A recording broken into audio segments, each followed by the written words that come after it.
Welcome to Movie Related. Ooh. This is our Halloween edition. Batman sounds like a ghost. I have 3 movies to review. And Mark has 1. So if you're wondering what to watch and what not to watch, stay tuned.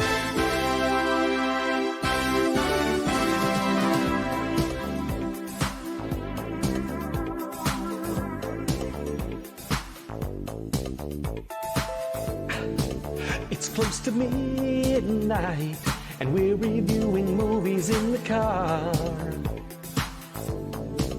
We thought we'd like it, 3.5 but the movie's slow enough to stop your heart. I wish we could scream, but we're just happy Dawn paid for our tickets. So this movie's free, but it's hard to keep the boredom from our eyes. It was advertised as a thriller night. Another couple hours just got sucked out of our life. Another thriller, yeah, that's right. We fight to stay awake inside this thriller.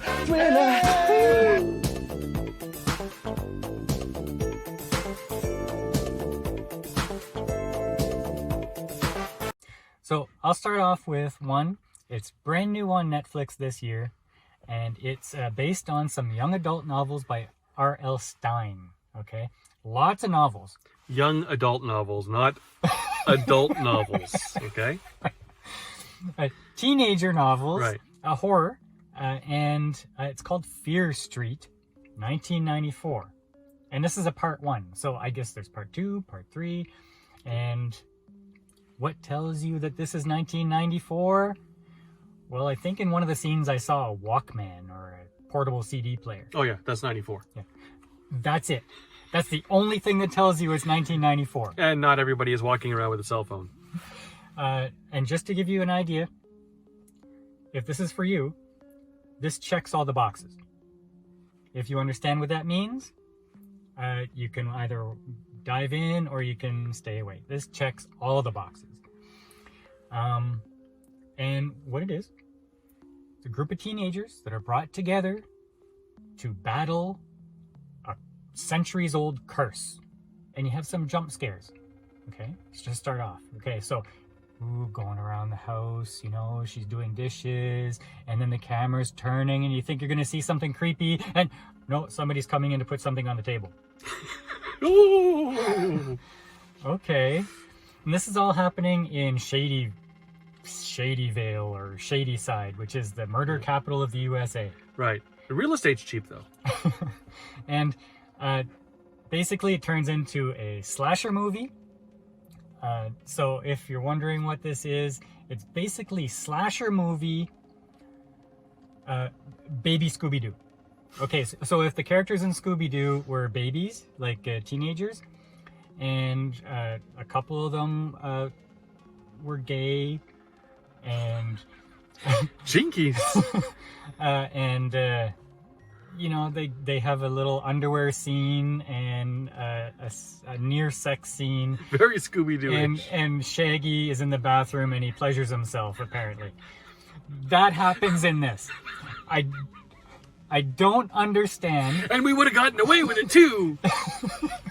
These are supposed to be high school kids, and they look like they're in, say, grade 10, high school kids, and they have a near sex scene. Wow. Are you supposed to have underage stuff like that? That seems kind of like not appropriate. See, nowadays that kind of thing is like shaking hands. But in 94, I don't know. Like if they're 18, like about to graduate, okay, fine. But they look like they're grade 11. Yeah, okay. Well, grade 11s are doing stuff, Paul. Anyway, if you want to watch this for Halloween, Or to get off. go for it. I guess I would not recommend it. This was a complete waste of my time. Right, okay. Okay, that was their big start. That was something. Yeah. I got another one though. Which, is it better? It's actually better. It's Okay. good. I would recommend this one. All right. Okay. This one is called A Tale Dark and Grimm. Okay. And they're 26-minute episodes.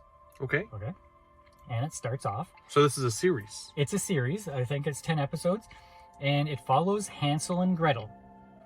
And they kind of walk out of their own story into other Grimm tales. And they find out the truth behind those tales on their adventure.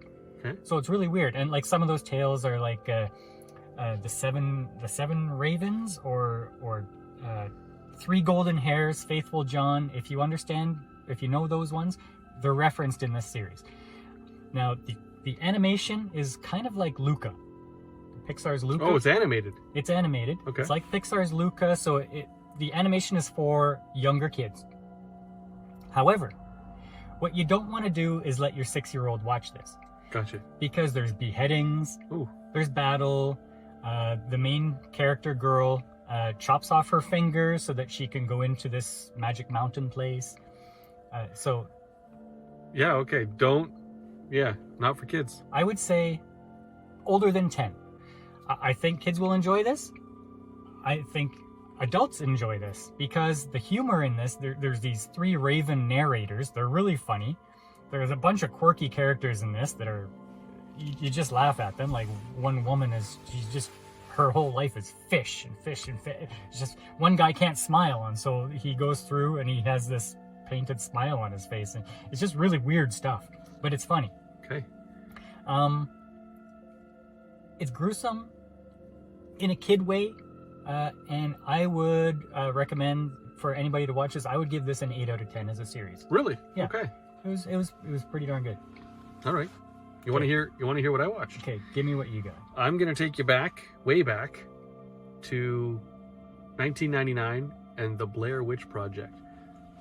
And I decided to do the Blair Witch Project because A, it's been a long time since I've seen it. I wanted to see if it held up. And B, it was the first like found footage sort of movie to kick off all the other found footage movies. Mm-hmm. And fun fact, did you know that the Blair Witch Project, they spent $60,000 to make it, and the movie made $250 million? Yeah, that's a pretty fun fact. Yeah. So and that's why it had all the copycats after that. And they just didn't it's still second in profitability. The only other movie to beat it was Paranormal. Oh, really? As far as how much money you put out to make it. Anyway, so I don't know if I have not seen this. You've never seen Blair Witch Project? I have not seen this. Okay, so Blair Witch Project, basically it's 3 students, like high school students. They're filming a documentary of the legend of the Blair Witch, and they go off into the woods near Maryland, and they're doing a little documentary, and they're trying to explore this Blair Witch legend, and some spooky things start happening. And so the charm about this movie is that everything that does happen in the movie can happen. It's the same, like you're out camping, right? And you're hearing the sounds, and all of a sudden your friends are disappearing. Now, the media strike that they went on when they did this movie, they literally put missing persons posters of the 3 actors that were in the movie, and they spread them around to like sort of build the hype about the movie. And so people actually thought this was real. In fact, the actors thought that the Blair Witch was a real thing when they were recording it. Like they were told that this was a real thing, that they were doing. Legend. Yeah. And so there are better found footage movies out now, but for being the first one. Yeah, but what I think of when I think of Blair Witch, I think of shaky cam. Okay, yes, that was shaky cam. A very bland color palette. Yes, because it's actually the way they filmed it it's very believable. It looks like high school students with a camcorder, right? Like that, you get that quality, right? There's no tripod, there's no anything. They're carrying the camera. Now, if there's nothing supernatural, and it looks like bad filming, why is it scary? You're just gonna have to watch it to find out. But I bet you get scared. For real? Yeah. Okay, we'll see. We'll see. Maybe I'll watch it. Yeah. I would give it, even to this day, I'd give it an 8. You just watch it and you give it an 8? Yeah. Okay. Okay. I'm going to do the big finish with a 2018 movie, Hereditary. And why did I choose this? Because I typed in on Google, best horror movies ever. Ever. And this was on the list. And apparently, the director, Ari Aster... What? Ari Aster was the director. I thought it was Harry.